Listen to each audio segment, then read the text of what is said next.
Hey everyone, my name is Deborah Billiou, and I will be presenting a rare genetic disorder known as Propionic Acidemia.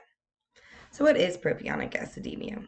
Propionic acidemia is an inherited disorder that affects the body's ability to properly process proteins and lipids, or fats. Early symptoms usually begin within the first few days of life and include lack of appetite, poor feeding, vomiting, and that lack of nutrition usually leads to weak muscle tone and lethargy, so tiredness. We do see worsening complications, which may occur, such as seizures, heart abnormalities, and that can lead to coma and death.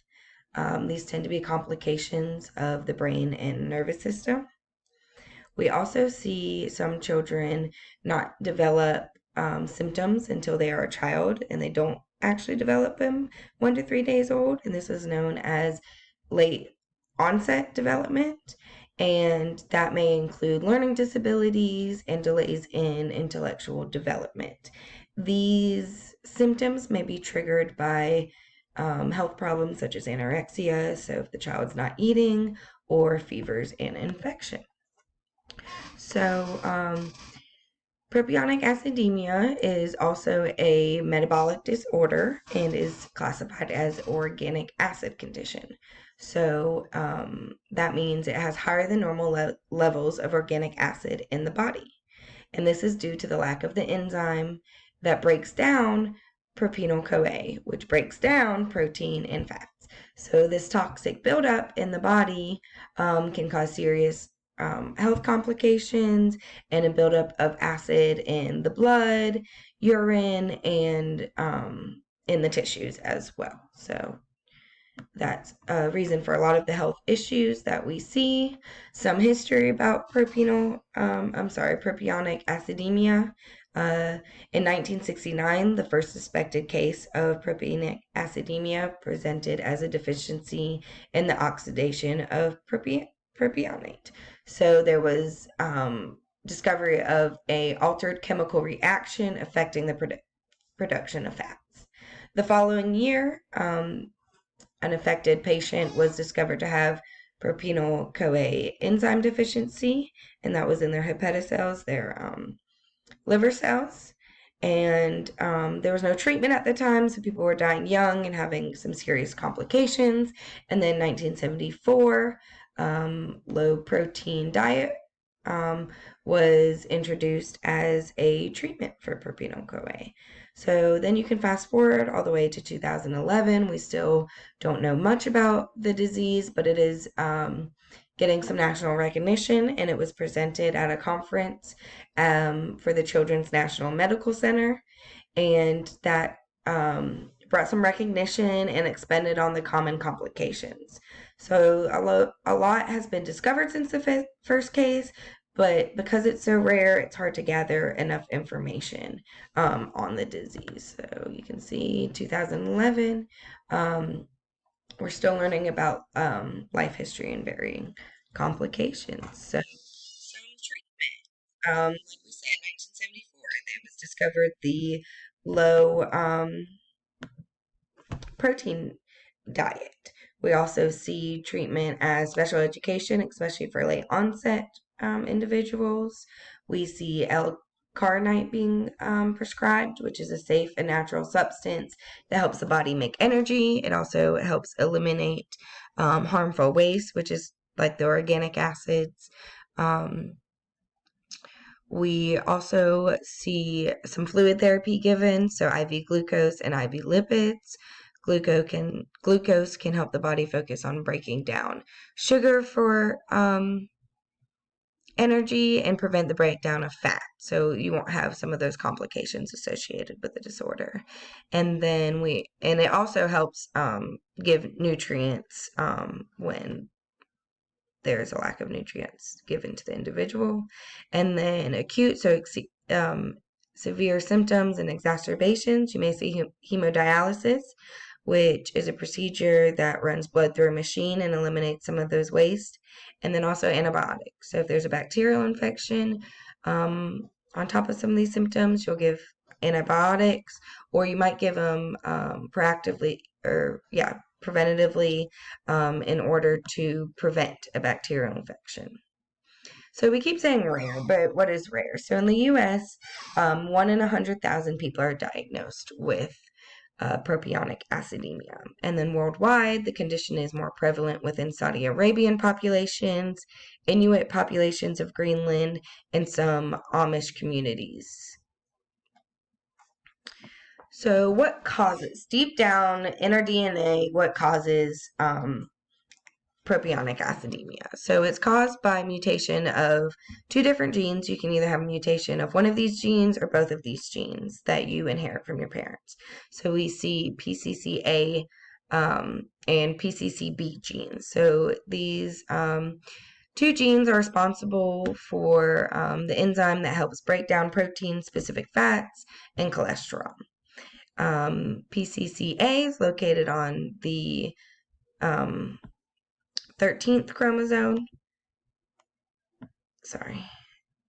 13th chromosome, and in the section 32. So that's where the trait or the gene is located that presents these traits. And then PCCB is located on the 3rd chromosome in section 22. So this is kind of a simple way to break it down. So in order for the body to use protein for food, it is broken down into smaller parts known as amino acids. So special enzymes then make changes to the amino acids so the body can use them. So in propionic acidemia, this enzyme is missing. So as you see right here, you see a normal process, and in the normal process, you take the food, you take the amino acids, and you take, those are the valine, and those 4 are a list of amino acids. And those are the ones specifically that propionyl-CoA is developed and the enzyme is required for energy and growth.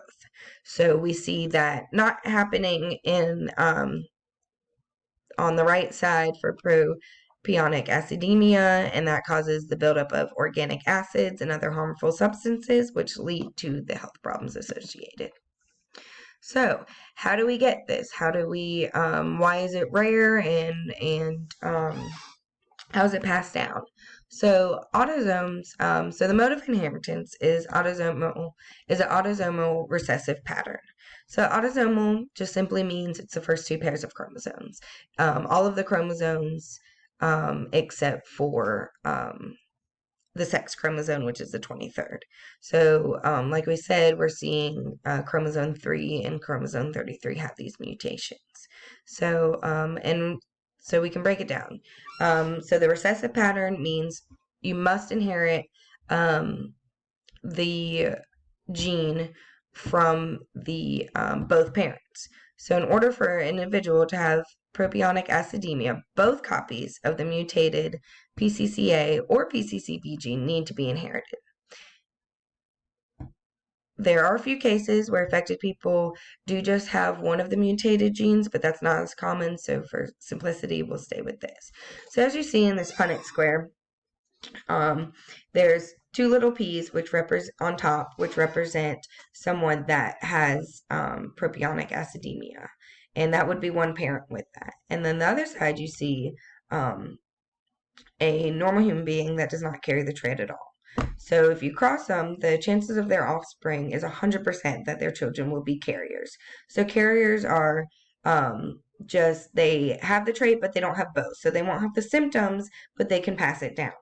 And then on this bottom pennant, you see a parent with propionic acidemia, and then you see with another parent that is a carrier for that. So in that case, you have a 50% chance of developing the disease, of the offspring developing the disease, and then you have a 50% chance that there will be a carrier. So here's an example of some inheritance.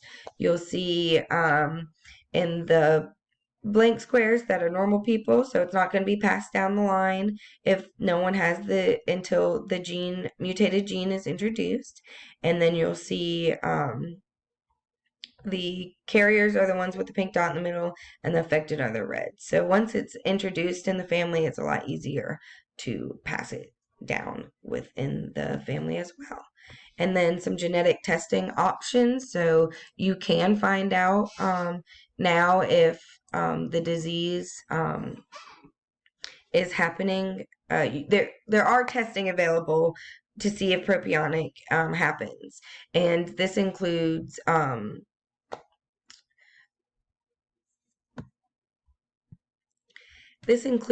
prenatal testing, newborn screening, and prenatal testing includes chorionic villus sampling and amniocentesis. And there's now non-invasive newborn screening, which you can use the blood from the mother, which has a mixture of DNA of the mother and the fetus. So the Department of Health and Human Services recommends organic acid metabolism disorders, which includes propionic acidemia, to be tested during newborn screening. So that's your standard usual testing and very important to do. You can start treatments, you can plan a dietitian plan and kind of get everything developed. And that is it.